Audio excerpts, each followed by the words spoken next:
Je vous salue tous dans le nom puissant de Jésus-Christ, membre du temps des paroliers. Excellent lundi de Pentecôte à toi. Que l'action du Saint-Esprit dans ta vie et dans la vie de ta famille soit manifestée. Bienvenue à notre dévotion matinale. Je suis le docteur Yazi. Ce matin, nous allons parler de l'Évangile.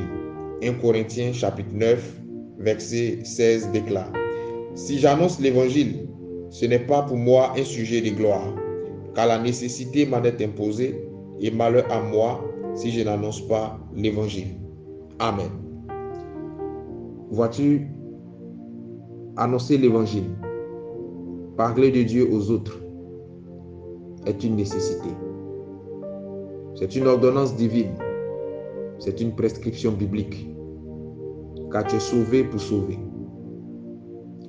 N'annonce jamais l'Évangile en faisant peur à ceux à qui tu parles de Christ. Parce que tu penses que, à force de leur faire peur, ces personnes finiront par donner leur vie à Christ.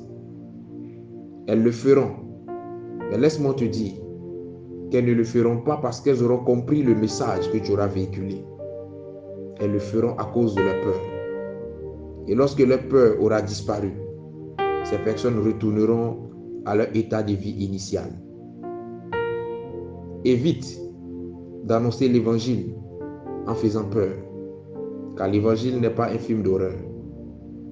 Évite aussi de toujours blâmer les croyances des autres quand tu annonces l'Évangile, car l'Évangile, c'est d'abord le respect des croyances des autres.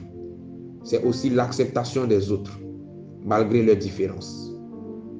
Annonce l'Évangile en présentant l'amour de Dieu, la bonté de Dieu, la grâce de Dieu, la fidélité de Dieu.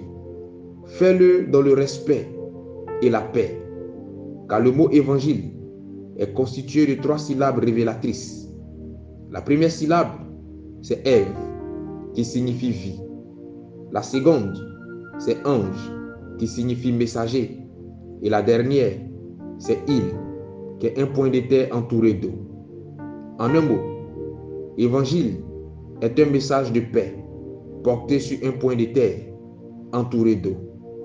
Un tel message doit être véhiculé, non pas en se servant de l'horreur, non pas en blâmant les autres, mais un tel message doit être véhiculé avec beaucoup d'amour et de paix pour la gloire du Très-Haut.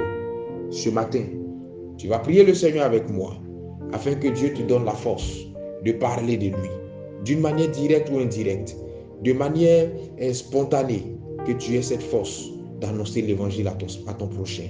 Prions le Seigneur. Éternel notre Père, je veux te dire merci. La honte m'a parfois empêché de parler de toi.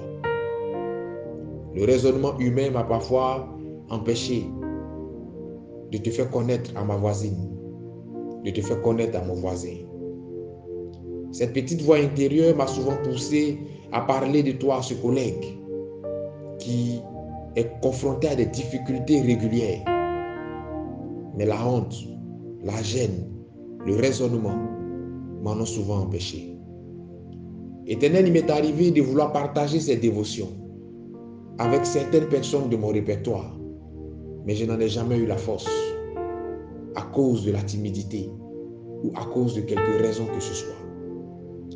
J'ai compris ce matin que parler de toi est une nécessité. J'ai compris ce matin que je suis sauvé pour sauver. J'ai compris ce matin qu'il y a pas mal de personnes qui ont besoin de te connaître afin de connaître la délivrance. Seigneur, je prie que tu m'aides à être un canal de manifestation de ta gloire.